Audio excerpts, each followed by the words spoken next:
Olá, estamos online? Acho que já estamos online. Oi, gente, eu sou a Elisama Santos. Não sei se todo mundo que está aí já me conhece.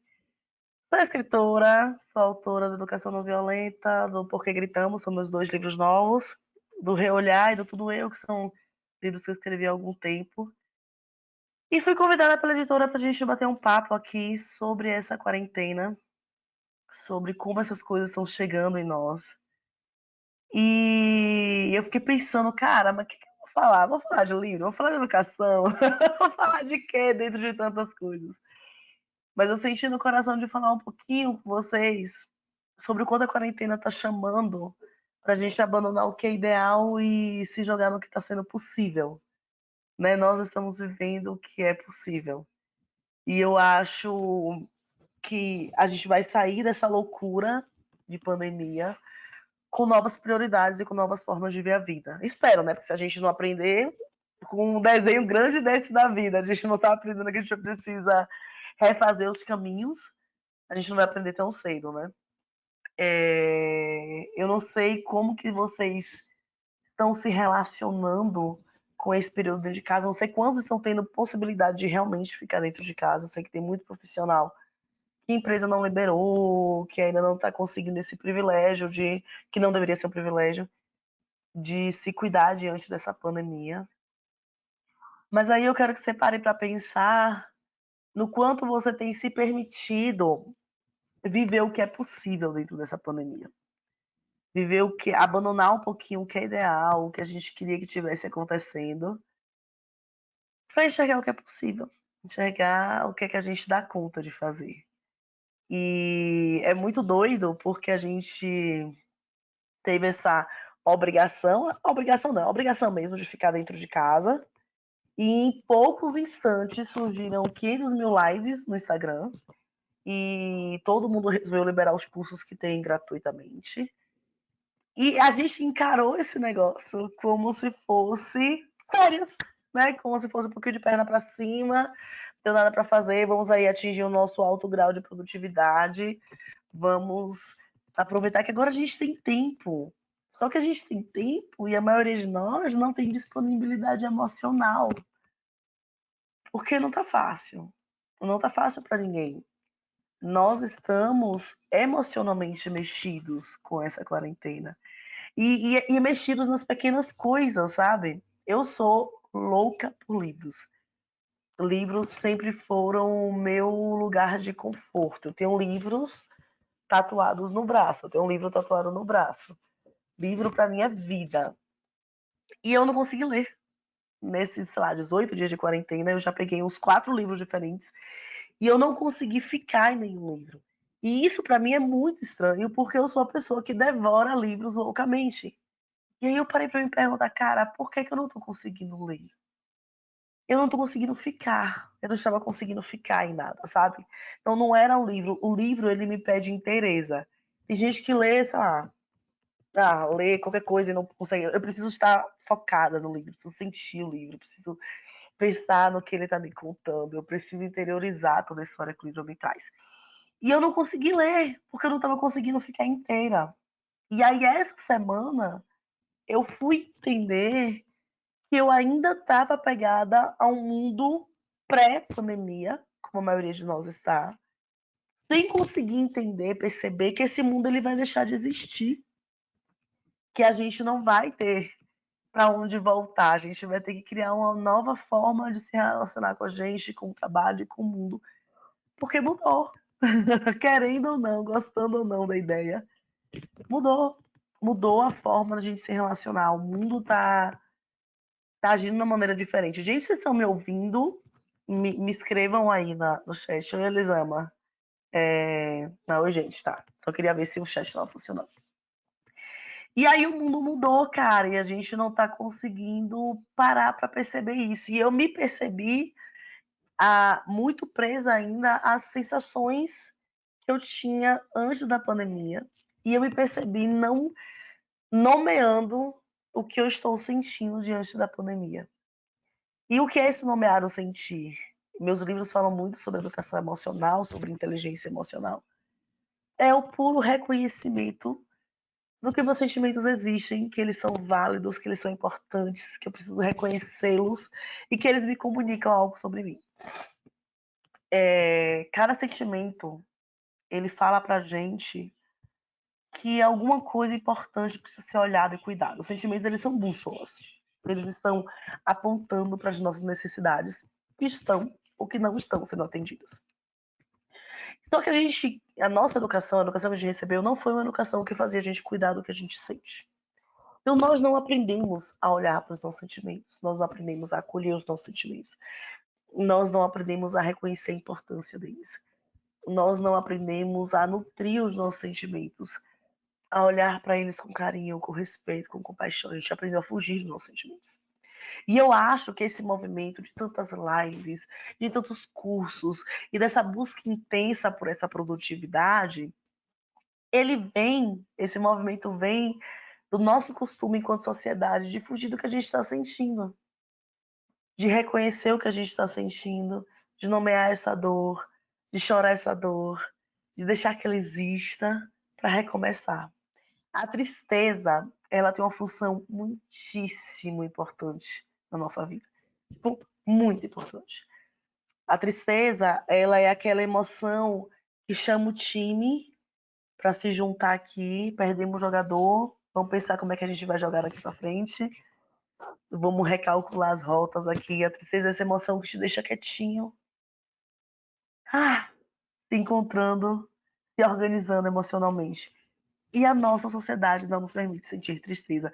E a maioria de nós, vivendo essa quarentena, que é um luto, que é a morte de muita coisa para muita gente, nós não nos permitimos sentir essa tristeza. A gente quer continuar acelerado, correndo. Não, não, não vou parar. Não vou parar para reorganizar o time, não vou parar para sentir o que está acontecendo. Eu tenho que seguir. A vida tem que seguir para ontem. E a gente se percebe fazendo esse movimento de fugir do que é essencial, de fugir desse momento de ficar um pouquinho quietinho, desse momento de não estar em 357 lives no Instagram, nesse momento de talvez não conseguir nem pegar um livro.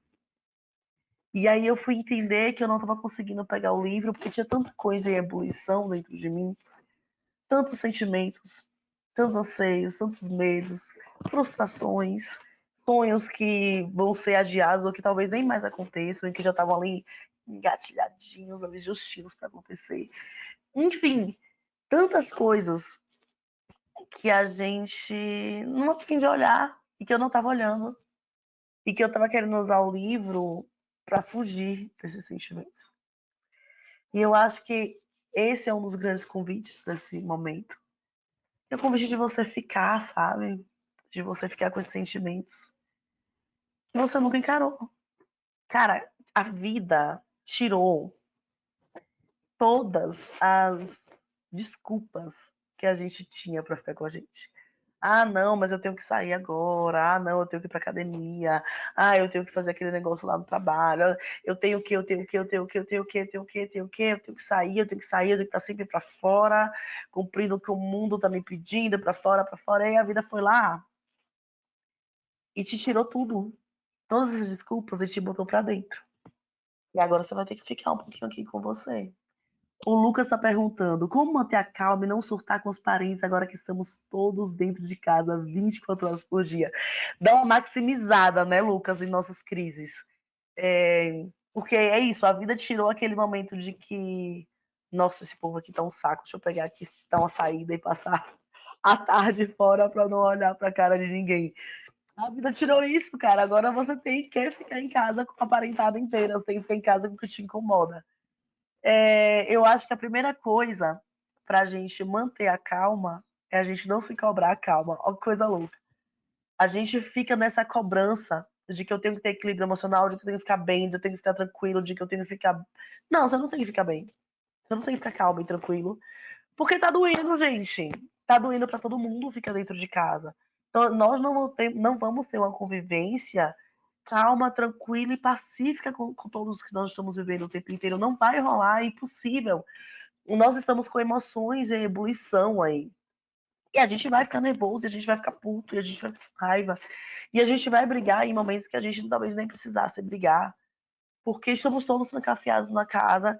E por mais que a gente pense, nós estamos seguros aqui em casa, nós estamos presos também. E olha, Lucas, eu não sou uma pessoa calma. Eu tenho calma, não acho que não dá pra ver. Eu não consigo enxergar como é que direciona na câmera. Mas enfim, eu tenho calma tatuado no braço. Sou pessoa nervosa pra cacete. E assim, é um exercício de você se escutar. Porque a calma, ela vem da autocompaixão, ela vem do autoconhecimento. A gente perde a paciência, a gente grita, a gente se irrita quando a gente não tá olhando para os nossos sentimentos e porque é importante para nós. Deixa eu ver como é que eu explico. A raiva, o estresse, a irritação, ela é uma expressão trágica dos nossos sentimentos, sabe? A irritação é ter o sentimento falando: ei, poxa, olha para isso aqui que é importante para você e que você não tá olhando. E a gente aprendeu a engolir muito sapo na nossa educação, né? Então a mãe fala: nossa, você tá engordando, hein? Olha o tanto que você tá comendo, vai sair dessa quarentena rolando. E aí você engole aquilo, e você vai engolindo, engolindo, engolindo, e você não nomeia o sentimento, você não percebe como aquilo tá doendo em você, e na hora que você vai saber, explode. E grita, e briga. Então a primeira coisa pra gente manter a calma é a gente nomear o que tá doendo na gente, sabe? Nossa, eu preciso primeiro nomear as minhas frustrações, encarar, puxa, tá doendo. Tem que ficar em casa, eu tinha esse plano, eu tinha o meu aniversário. Assim, na minha vida, especificamente, Elisama, eu tô com luto de milhões de coisas. Eu tô com luto do meu aniversário que foi só com a família e eu adoro muita gente perto de mim. Eu tô com luto da turnê do lançamento do livro, que foi cancelada por motivos óbvios, né? A gente não tem como fazer uma turnê. Então vou ter que lançar o livro sem dar abraços. Eu sou uma pessoa abracenta. Então tô com esse luto pra digerir, pra lidar. Tô com luto no programa de TV que eu tava participando, que eu fiz piloto lá. Ai, agora a gente não sabe o que vai acontecer. Então, assim, nomear esses lutos, chorar esses lutos, enxergar onde está doendo dentro de você, faz com que você tenha um pouco menos de irritação com o outro. Porque às vezes nosso grito, nossa irritação com o outro, não é o outro que está causando. É porque eu tenho tanta coisa mexida dentro de mim. E aí, na hora que tua mãe fala, nossa, tá acordando comendo que só vai sair rolando daqui, você consegue estar mais organizada emocionalmente para falar, mãe, não gosto que fale isso comigo, não fala assim. Não regra o que eu tô comendo, que isso é muito chato. Ponto, sabe? Você vai estar mais organizado emocionalmente para falar, pô, grosseria, você é assim, eu odeio essa família. É tudo muito de dentro. De como que eu tô me sentindo, de como que eu tô lidando com as minhas emoções, do que tá acontecendo aqui dentro de mim. E isso a gente precisa aprender a fazer sem julgamento, o que é muito difícil. Porque a nossa educação foi a educação que julgou os nossos sentimentos o tempo inteiro. Então, você chorava, e a maioria de nós, eu não sei qual a tua idade, Lucas, mas quem tem mais de 30 cresceu com você chorando e a mãe e o pai falar: ei, quer um motivo de verdade para chorar? Você quer um motivo de verdade para chorar? Vai parar de chorar agora? Senão eu vou lhe dar um motivo de verdade para chorar. Então, a gente cresceu ouvindo que os nossos motivos eles eram bobos. A gente cresceu ouvindo que a gente não deveria estar sentindo o que a gente estava sentindo. Nós crescemos ouvindo que tudo o que o nosso corpo contava sobre o que era importante para nós estava errado. Mãe, eu tô com fome, tá com fome nada, você acabou de acordar. Ou acabou de comer.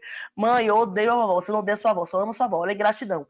Então a gente cresceu ouvindo que o que a gente sentia não era certo. Não era legal, não era legal.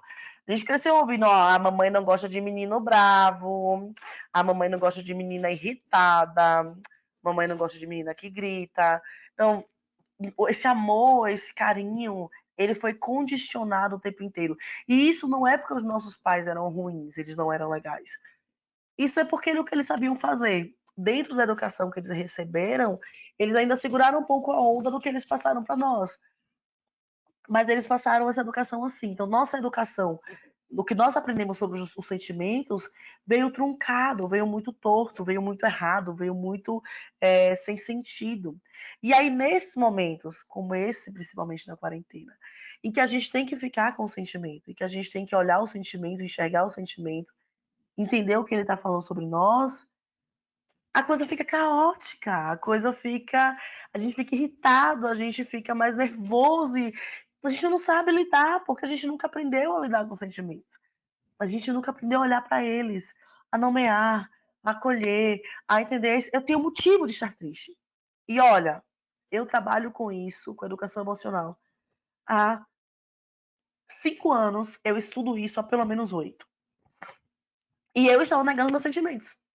Eu não estava acolhendo, não estava chorando, porque, não, gente, tem tanta gente morrendo na Itália, eu vou chorar porque meu livro, a turnê foi cancelada. Porque a gente cresceu achando que o nosso choro não era devido. Os outros podiam chorar, mas a gente não. Aí eu me toquei, eu falei, cara, eu tô me silenciando. Tá doendo, eu posso chorar. Meu choro não diminui o choro de quem tá enterrando, de quem não tá nem podendo ir pro enterro dos parentes na Itália ou na Espanha. É você reconhecer a importância do que você sente. Quando você acolhe isso, é mais fácil você não perder a paciência dentro de casa.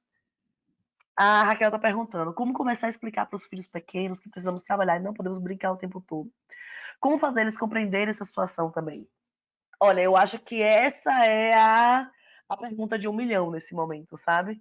Porque em condições normais de temperatura e pressão, a gente consegue falar com as crianças de um jeito mais. As crianças conseguem entender as coisas de um jeito melhor. Mas elas também são muito mexidas emocionalmente com o que a gente está vivendo. Então não é uma coisa somente nossa, é uma coisa da sociedade. As crianças estão mexidas emocionalmente com o que a gente está vivendo. A primeira coisa que a gente precisa fazer é reconhecer para elas o quanto a situação está caótica e quanto ela é atípica, o quanto ela é diferente. Então eu tenho que falar para meu filho, para minha filha, que eu sei que ficar em casa o tempo inteiro tá sendo chato, que não encontra os amiguinhos. Eu tenho que perguntar para ela o que ela tá achando do coronavírus, o que ela acha que está acontecendo, o que é que eles estão achando da quarentena. Esse espaço de escuta, de troca, faz com que eles nos ouçam melhor. Existe um grande problema na comunicação de pais e filhos, que é que a gente quer falar, a gente não quer ouvir. Então, você quer que o teu filho aprenda, você quer fazer aquela velha palestrinha, e você não ouve antes. Só que na maior parte das vezes, a gente está pronto para escutar depois de ser escutado. Perceba que se você estiver muito irritado, muito irritada, com muitas angústias dentro de você, raramente você vai conseguir escutar o outro, porque tá tudo aqui assim. O que eu falei no começo, eu não estava conseguindo nem ler um livro. Eu fui conseguir pegar um livro depois que eu chorei, que eu me joguei na cama e chorei, nomeei, acolhi. E aí eu percebi, puxa, e aí eu consegui diminuir esse barulho interno, me organizar para conseguir seguir. A criança, ela precisa ser escutada antes de escutar. A capacidade dela de escuta está diretamente ligada à capacidade dela de ser escutada. Então, antes de explicar tudo, de dar aquela velha palestrinha, precisa escutar essa criança.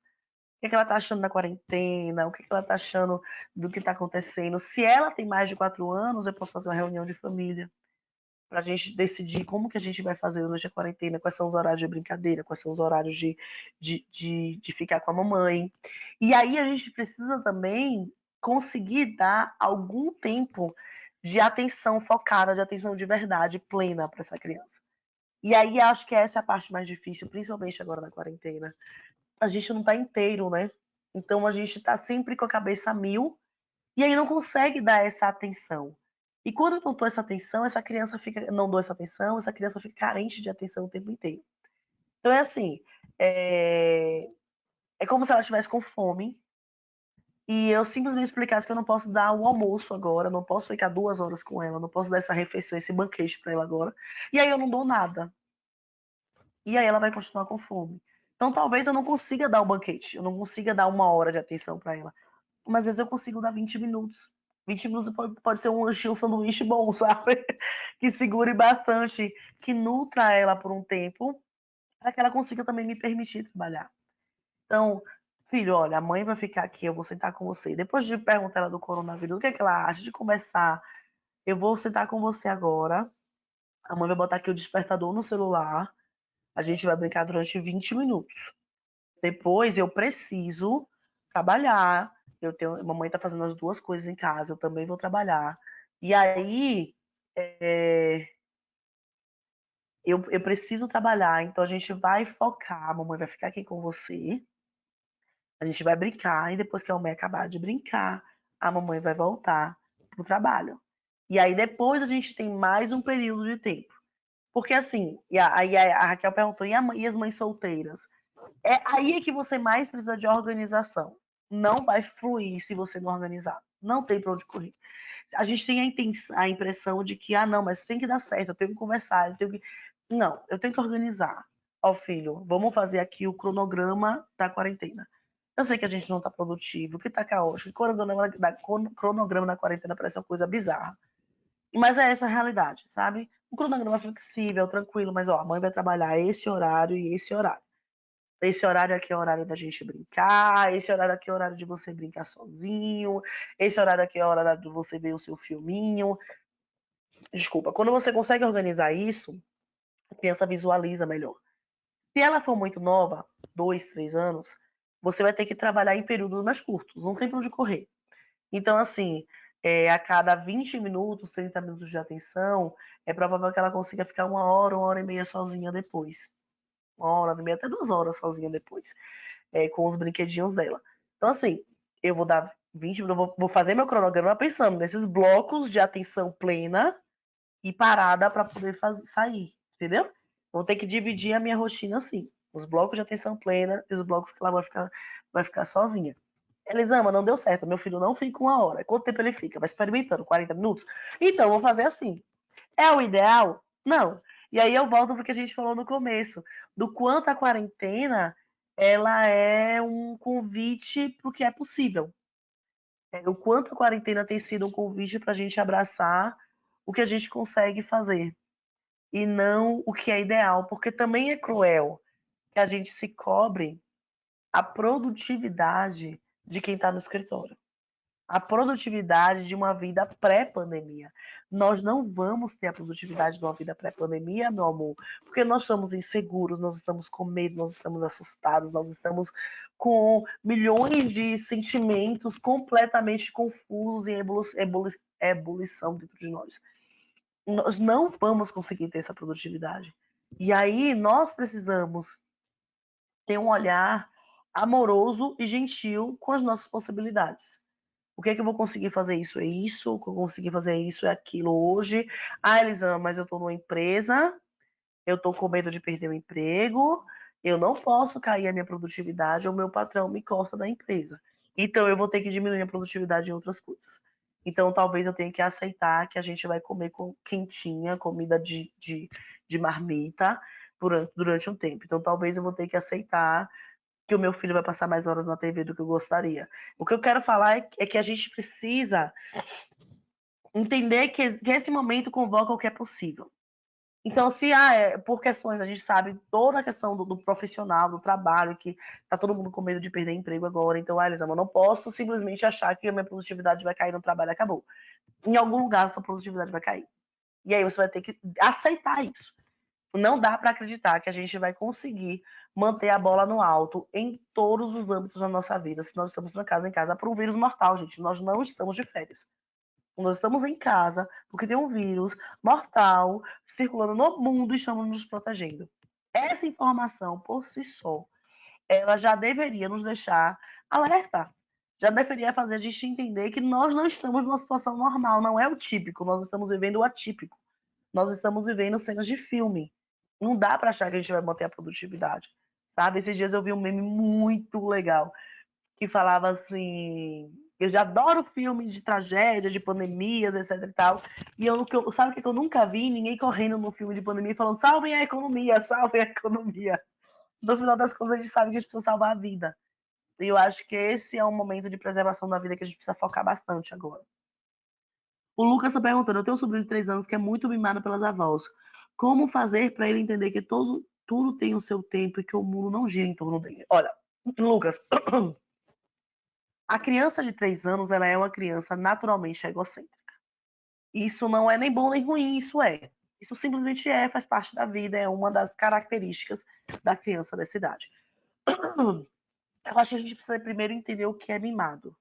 Se a gente entende o mimado como a criança as pessoas que dão muito carinho, que escutam, que não batem, que não dão castigo, a gente está compreendendo meio truncado as coisas. Esse não é mimar. Talvez o mimado, para mim, o que é prejudicial é a criança que não recebe não, né? Que é a permissividade, o negligenciar essa criança. Porque nem tudo que essa criança quer é o que essa criança precisa. E esse é o cuidado que o cuidador precisa ter.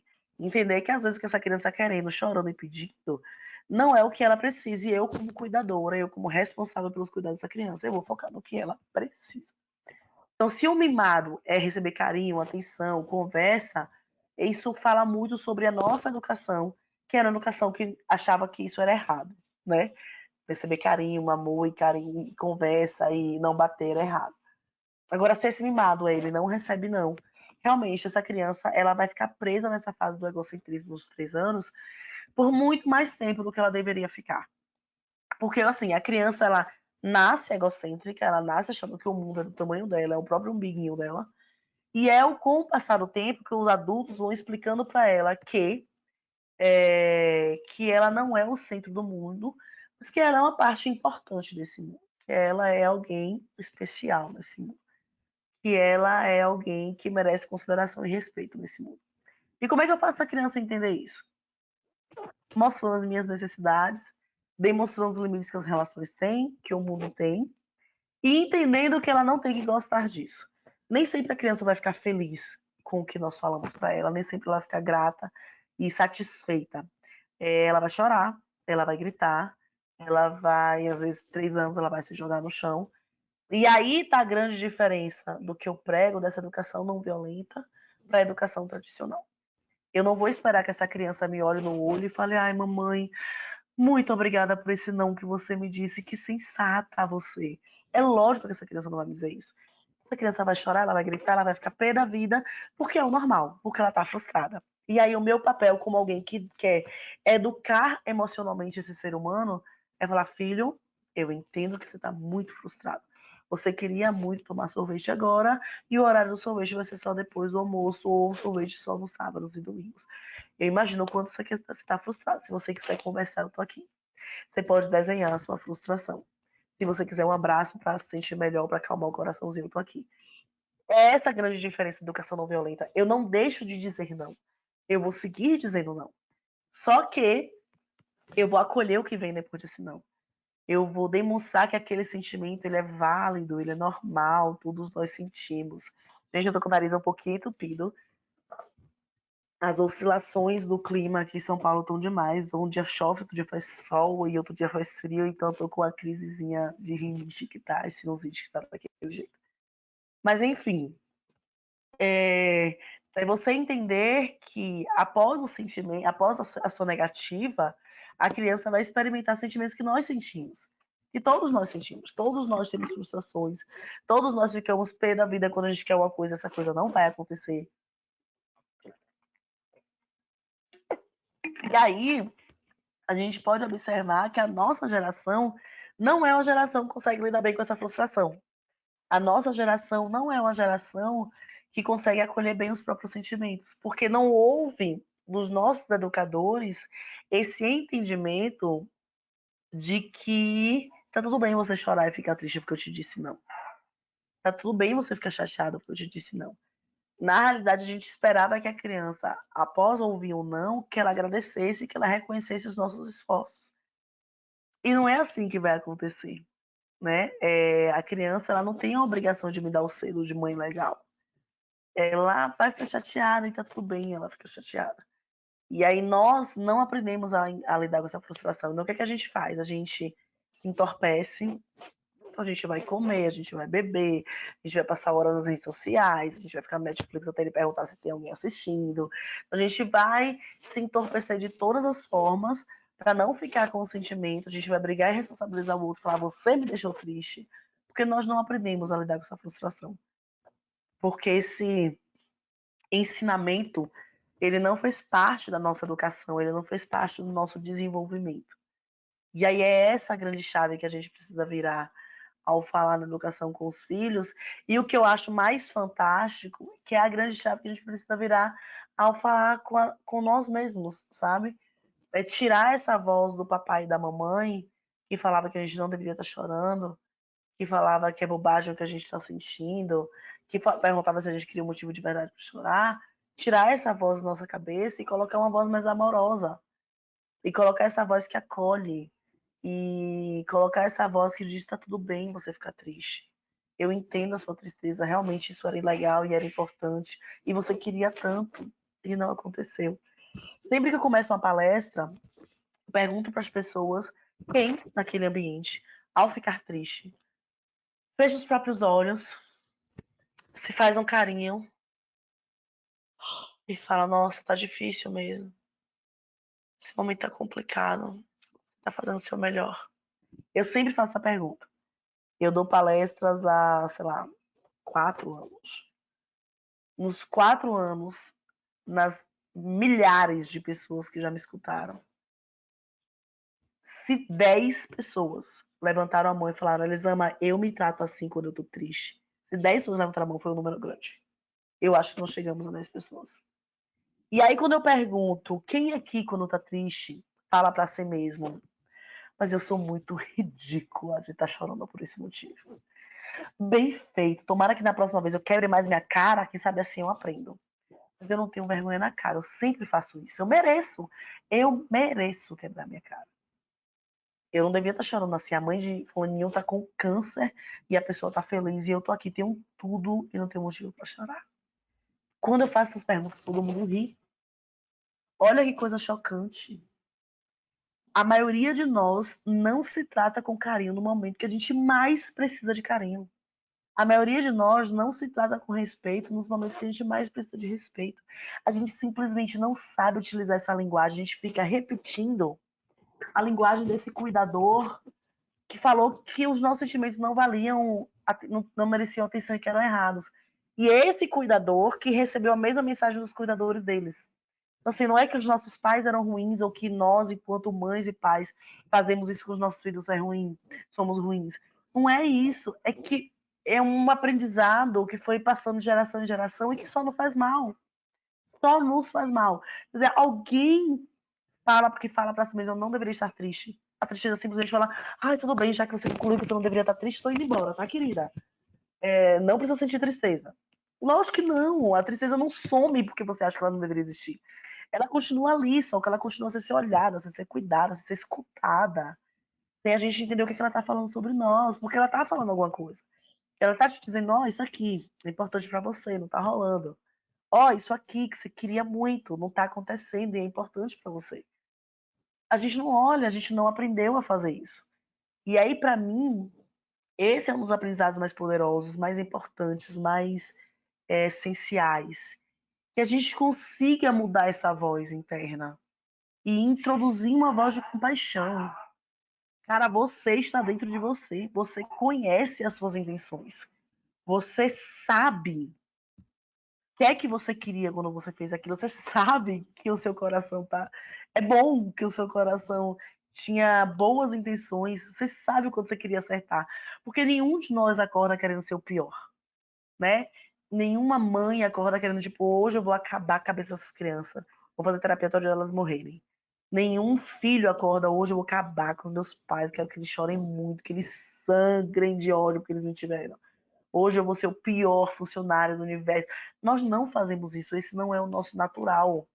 O nosso natural é a gente acordar e querer fazer o melhor que a gente pode, mesmo que a gente não nomeie.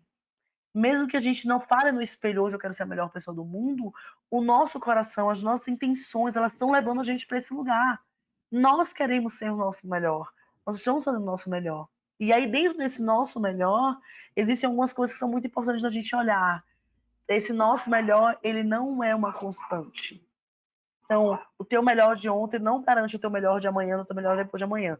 Ia ser uma maravilha se garantisse, né? Se o dia incrível em que eu fui super empática comigo e com o outro, em que eu fui super legal, se esse dia garantisse que os outros dias seriam todos assim, ia ser uma maravilha. Mas nós fazemos parte da natureza cíclica. E nós somos cíclicos como ela. Então, hoje eu tô legal, amanhã eu posso não estar legal. Hoje o meu melhor pode estar aqui, amanhã o meu melhor pode estar aqui, depois de amanhã ele pode estar aqui, aí depois de amanhã ele pode estar aqui. A gente vai oscilar, porque essa dança se chama vida, amores. Se a gente tiver uma linha reta, essa linha reta é a morte, tá? No dia que se te ligarem alguma coisa e tiver uma linhazinha paradinha assim, você morreu. Você não tá vivo mais.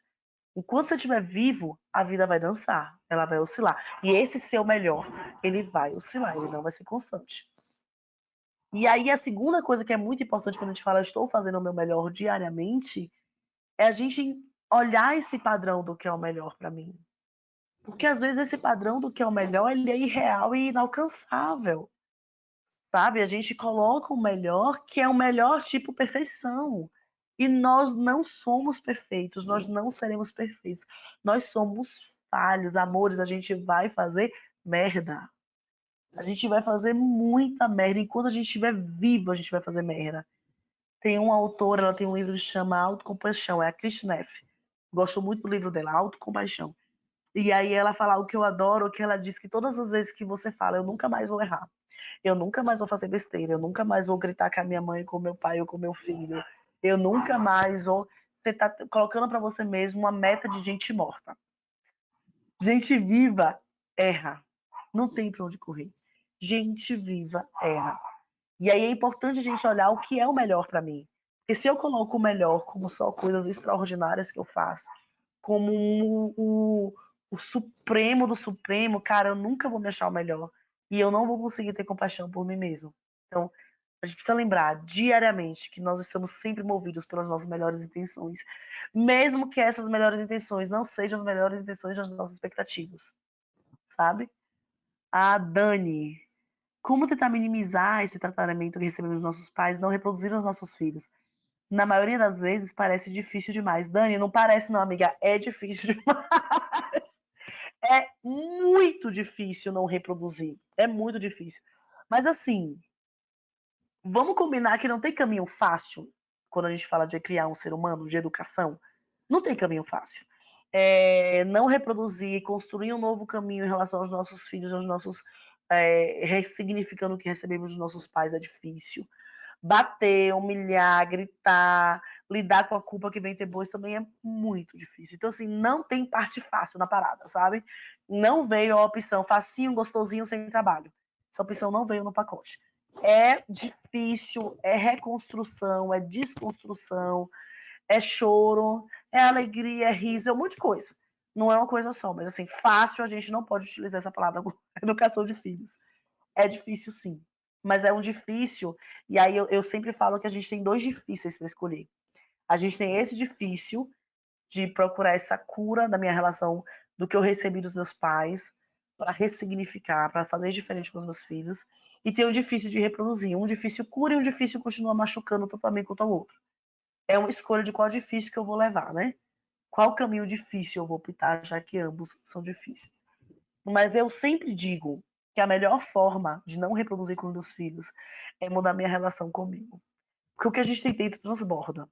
Quanto mais eu percebo, eu acolho o meu erro, quanto mais eu acolho a minha falha, quanto mais eu acolho as minhas imperfeições, quanto mais eu acolho as minhas incongruências, quanto mais eu mudo esse meu diálogo interno e tiro ele dessa linguagem cruel de tá vendo só, você só faz merda, você merece mesmo quebrar a cara, é por isso que você nunca consegue nada.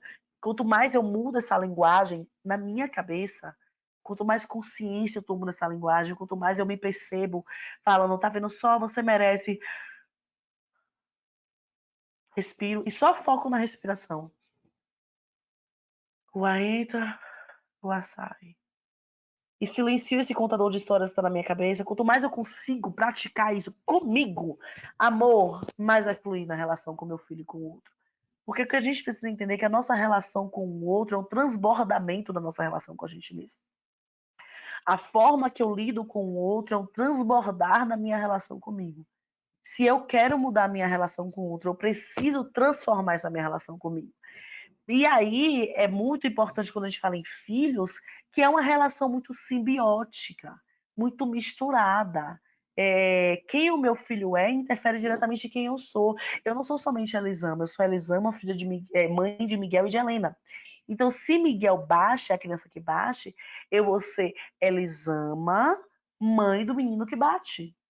Se Helena é a menina que mente, eu sou Elisama, mãe da menina que mente. Então, quem os nossos filhos são interfere diretamente na construção da nossa própria identidade. E é por isso que é a relação mais difícil de não transbordar a forma que eu lido comigo mesma. Porque se eu tenho acolhimento, empatia e respeito pela, pela minha relação comigo, é mais fácil eu ter acolhimento, empatia e respeito pela relação do meu filho com ele mesmo e minha relação com meu filho. Você consegue entender que é um transbordar? É algo que vem de dentro. Não é algo que eu simplesmente mudo com o meu filho sem passar por esse caminho aqui. Não existe nenhuma relação que eu consiga transformar, que eu consiga melhorar, se eu não começo pela minha relação comigo mesmo, porque essa minha relação comigo mesmo é o meu ponto de partida. Então, como é que eu lido melhor com os meus filhos? Como é que eu não reproduzo esse discurso cruel, esse discurso alienante da vida, esse discurso que só reproduz esse diálogo interno doloroso, olhando para mim mesmo?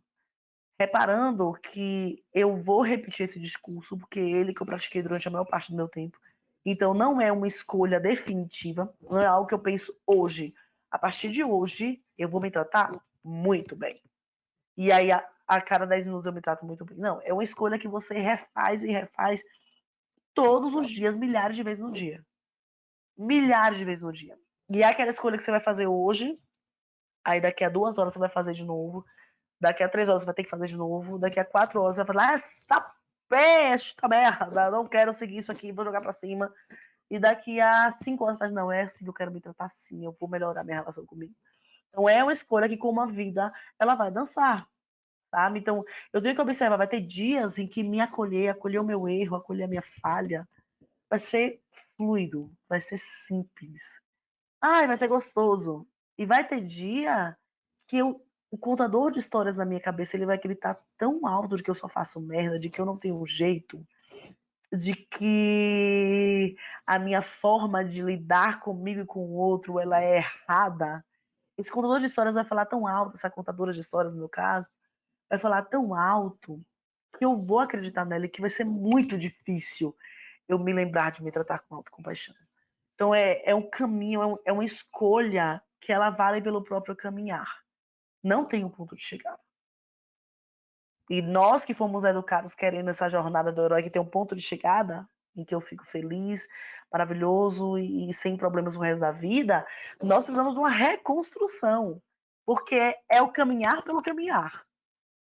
Enquanto eu estiver viva, enquanto eu estiver vivo, eu estarei caminhando nesse caminho de construção, nessa, nessa estrada de construção de uma relação melhor comigo, com o outro. Freud dizia que a gente passa a vida adulta nos curando do que não nos aconteceu na infância. Né? Isso vai reverberar em um caminho, um processo imenso. Eu olhar cada pedacinho meu que eu vou descobrindo no caminho e abraçar e falar, tá tudo bem, esse pedacinho aqui ser um pedaço meu. Por mais que ele não seja o pedaço mais fofo do mundo, por mais que ele não mereça estar no cartão do Dia das Mães, tá tudo bem esse pedacinho ser um pedacinho meu. Ah, ok. Recebi algumas perguntas aqui. Deixa eu olhar aqui. Alguém botou: meu filho tem um amigo que é o Murilo que morde. Ah, meu filho tem um amigo que morde. Gente, a mordida da criança depende muito da idade dela para a forma que a gente vai falar, vai lidar. A criança de 2 anos é uma criança que está ainda nessa fase oral e é uma criança que vai morder mais. Que ela pode morder tanto quanto ela está animada, quanto que ela está irritada. E aí os pais e cuidadores precisam observar. Quando é que ela morde? Ela morde mais quando ela está com sono, ela morde quando ela está irritada, ela morde quando ela está animada, ela morde quando ela está feliz. Porque cada sentimento que desencadeia essa mordida, ele vai pedir uma intervenção diferente. Minha mãe adora falar que criou 2 filhos de forma igual, eu e meu irmão, e que somos totalmente diferentes. A educação é responsável pela personalidade da pessoa? Até que ponto a educação que você teve vai te moldar? E quando entra na balança os fatores externos, as vivências? Ah, adoro, que pergunta maravilhosa. Em que ponto esses fatores externos vão fazer você tomar rumos diferentes, independente da educação que teve na infância? Meu irmão e eu somos gerações diferentes, por exemplo. Nossa, a tua pergunta, ela tem tantas reflexões que ela daria umas 2 horas de conversa. Porque ela está muito perfeita. Ela tem muitas reflexões muito importantes. Pena que a gente não vai ter 2 horas de conversa para conversar sobre ela. A primeira coisa, a minha mãe fala que criou os filhos de forma igual. Mentira. Essa é uma mentira que nós, pais e mães, contamos para nós mesmos o tempo inteiro. Não existe criar filhos de forma exatamente igual. Porque nós somos diferentes em cada relação que a gente tem. Nós não tratamos os filhos da forma igual. Não existe amor igual. Então, não tem um amosômetro para a gente medir. Olha, eu amo essa criança igual eu amo essa criança. Para cada filho, nós somos pais diferentes. Então, é normal que cada um tenha relações e visões diferentes. Então, se você perguntar para o teu irmão algumas situações da infância e essa mesma situação perguntada por você em lugares diferentes, vocês vão dar respostas diferentes, porque vocês tiveram pais diferentes. Nós nos relacionamos de forma diferente e cada filho mexe com o pai e mãe, com o ego do pai e da mãe de uma forma diferente. Então vai ter aquele filho que vai me desafiar mais e que com esse filho eu vou ser um pouco mais irritada. Vai ter aquele filho que vai pedir de mim mais paciência e que se eu não for atenta, eu vou ficar sempre com o filho mais fácil. Porque vai ter aquele filho que não dá trabalho. Vai ter aquele filho que é fácil de mexer, que não mexe com o meu ego, que não mexe com as minhas dores, que não mexe com os meus machucados. Então a gente nunca tem os mesmos filhos, os mesmos pais. Nós não somos os mesmos pais para as crianças que nós temos. Você pode ter 10 filhos ou um filho só. Você jamais vai ser o mesmo pai e a mesma mãe para essas crianças. E aí a educação é responsável totalmente pela personalidade da pessoa? Nunca, nunca. Nós somos seres biopsicossociais.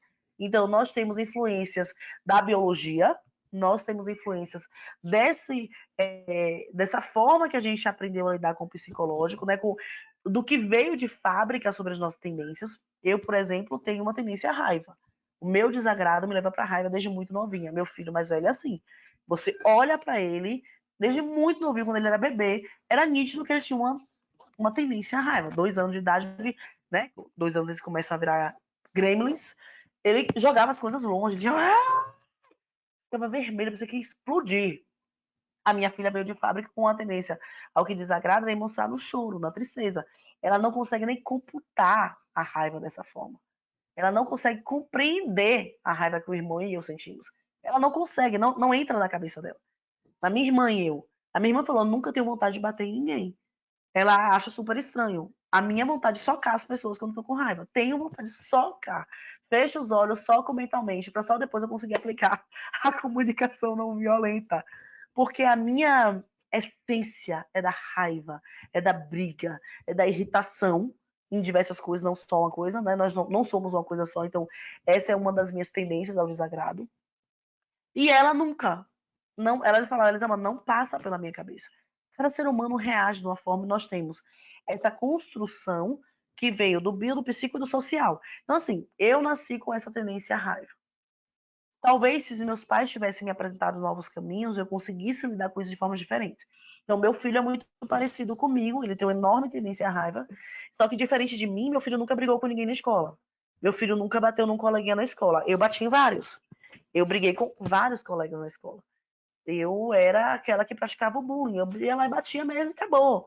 Então, assim, nós temos tendências muito parecidas de personalidade, mas o social foi lá e mudou um pouco disso. Então, nós não somos livros em branco, como se fazia acreditar há algum tempo, né? Que nós somos livros em branco, que essa educação que a gente recebe vai moldar, vai escrever quem a gente é. Não, nós já nascemos cheios de histórias. Educar não é brincar de massinha de modelar. É um exercício diferente. É um exercício de aceitação. Eu aceito essa criança que veio de uma forma completamente diferente da que eu esperava dela. E o que é o meu papel? Meu papel é ensinar essa criança a lidar com os pontos fortes e fracos dela, né? A lidar com quem ela é na totalidade. Tanto as características que eu amo, quanto as características que eu acho absurdas e que eu não gostaria que ele tivesse. Isso é um exercício de educação com interesa. É entender que eu não moldo essa criança, que existem características dela que são dela e acabou, e que eu não tenho nada a fazer nessas características. O que eu posso fazer é ajudá-la a lidar com essas características, a praticar a aceitação, a minha própria aceitação, para que essa aceitação também transborde nessa criança. Então, o meu filho nasceu com essa imensa tendência à raiva que eu também tenho, só que aí, diferente de mim, ele não herdou, ele não tem herdado os julgamentos que eu tinha sobre a raiva, porque eu cresci ouvindo que quem tem raiva não é legal, que ninguém gosta de quem sente raiva, de que ninguém gosta de quem fica bravo. Então eu tinha uma construção sobre mim, uma visão sobre mim que ele não precisa ter. Ele tá ficando somente com a raiva. A minha conversa com ele é que, filho, tá tudo bem sentir raiva, a gente só precisa saber como a gente lida com a raiva. Eu também sinto assim. tá tudo bem. Então, tá tudo bem ser você. Vamos aprender a lidar com quem você é? Nossa, isso daria 2 horas de conversa, essa resposta sua aí, mas é isso. Não, a educação não molda a gente. E por mais. Sabe o que é mais legal? Nada do que a gente recebeu na infância é determinante. A gente está em eterna construção. Então, olhar o que eu recebi na infância me dá esse poder de refazer, de novamente fazer escolhas que sejam mais alinhadas com o que eu acredito hoje, de me tornar mãe e pai de mim mesmo, sabe? De ser uma mãe de mim mesma melhor do que é o melhor que a minha mãe pôde ser. De ser uma mãe de mim mesma mais compassiva e que vai me ajudar a ser melhor comigo. Como lidar com a depressão em adolescentes? Gente, depressão não é algo, é algo seríssimo. E na adolescência, ela aparece de uma forma muito intensa, porque a adolescência é uma fase da vida de intensa desconstrução de quem a gente é. O adolescente, ele está sempre questionando a existência dele. Na adolescência é que a gente mais tem as crises existenciais de para que eu existo? O que eu estou fazendo no mundo? Por que eu estou aqui? Essas questões, elas vêm muito fortes na adolescência. E é normal que essas dúvidas, elas tragam uma tristeza imensa. Que elas tragam uma dor imensa. Que eu não estou achando sentido nessa minha vida. O adolescente, a adolescência, ela é a nossa força adaptativa, sabe? A adolescência é a nossa força de adaptação na natureza. Nós evoluímos muito por conta dos nossos adolescentes. O adolescente, ele vem para desconstruir o que a gente já fez. Nós temos esse olhar já cansado para os nossos problemas. Nós estamos aqui, eu tenho 30 anos, talvez você tenha 40, 45, 50. Nós estamos olhando para os nossos problemas mundiais com o mesmo olhar há muito tempo. E o adolescente, ele vem com um olhar novo. É da construção, do refazer do cérebro desse adolescente, olhar com um novo olhar. Querer fazer diferente. Então, o adolescente, se você perguntar para um adolescente quem ele é, o que ele quer ser da vida, o que é que ele quer fazer, ele fala, eu não sei quem eu sou. O adolescente não sabe quem ele é. Isso é muito importante pra gente. Ele saiu dessa infância em que tudo fazia sentido, em que papai e mamãe davam sentido na minha vida, e ele tá indo para a idade adulta. E para que essa casinha que ele morava enquanto criança caiba ao adulto, a gente vai fazer uma reforma. Muita coisa vai sair do lugar. E o adolescente é essa reforma. A adolescência é essa fase de quebra-quebra. Para algumas pessoas, esse quebra-quebra não vai causar muito barulho. Então, tem gente que passa para a adolescência com muita tranquilidade. Esse quebra-quebra só pede mexer um sofá aqui, abrir uma janelinha ali. E para outros, esse quebra-quebra é jogar a parede no chão, sabe? É refazer tudo. É desconstruir muita coisa. E aí, nessa fase de quebra-quebra, é essencial que os pais, que os cuidadores, de quem está perto, consigam enxergar que esse adolescente está precisando de apoio. Que esse adolescente está passando por uma fase de muito medo, de muita insegurança. Gente, a adolescência é uma fase que você não sabe como vai ficar a tua voz. Olha que coisa louca. Essa casa que você mora, seu corpo, você não tem noção de como que ele vai ficar, de como ele vai funcionar. Você não consegue ter noção de que tamanho vai ficar os seios, de que tamanho vai ficar as mãos, de qual vai ser a sua altura. Olha o nível de incerteza que esse adolescente vive. Então, ele tem tantas incertezas sobre a vida, sobre quem ele é, que ele está mais angustiado. O adolescente tem uma intensidade emocional muito grande, muito grande. Tudo para ele é muito intenso. O adolescente, ele precisa se questionar e achar que papai e mamãe não é legal. O que a natureza fez? A natureza pegou o adolescente, botou um descontentamento sobre quem ele é, sobre a vida, sobre os próprios pais, para que ele olhe para os pais e queira fazer diferente, senão a gente seguiria fazendo um mundo sempre igual, tudo igual, tudo igual, tudo igual. Então, para que esse mundo mude, a natureza pôs nesse adolescente uma crítica ao que os pais faziam, então eu não quero ser isso. Você pergunta quem que você é? Não sei, eu só sei que eu não quero ser igual aos meus pais. Então o adolescente bota essa crítica para que ele queira sair do quentinho do colo do papai e da mamãe, para que ele queira construir um mundo novo. Aí a natureza, muito sabiamente, vai lá e diminui o medo do adolescente, então ele fica mais irresponsável, sim. E não é porque ele é irresponsável porque você não educou bem. Não, amor. A natureza, nessa reforma do cérebro, o adolescente ele fica hiperliteral. Então, assim, a roleta russa, a chance de eu morrer é 1 em 5. Ah, não vai ser comigo, porque tem 4 chances de eu sobreviver. Ele não consegue pesar. Peraí, ok, é 1 em 5. Mas o que é que eu tô botando em risco? O que é que eu ponderar isso? Para o adolescente, isso não é o normal. Tem adolescente que faz isso, gente? Claro que tem adolescente que faz isso. Mas essa não é a regra. A natureza vai lá e bota esse não quero ser igual aos meus pais e diminui o medo para que ele tenha coragem de sair, para que ele tenha coragem de se afastar desses pais. E bota essa necessidade de andar em bando. Você reparou que adolescente anda em bando? Bota essa necessidade de andar em bando, porque é com esses pares que ele vai construir um novo mundo. Quando o adolescente tem pais que conseguem entender esse movimento inteiro, que não levam esse movimento para o lado pessoal e que se mostram chão firme para ele pode decolar.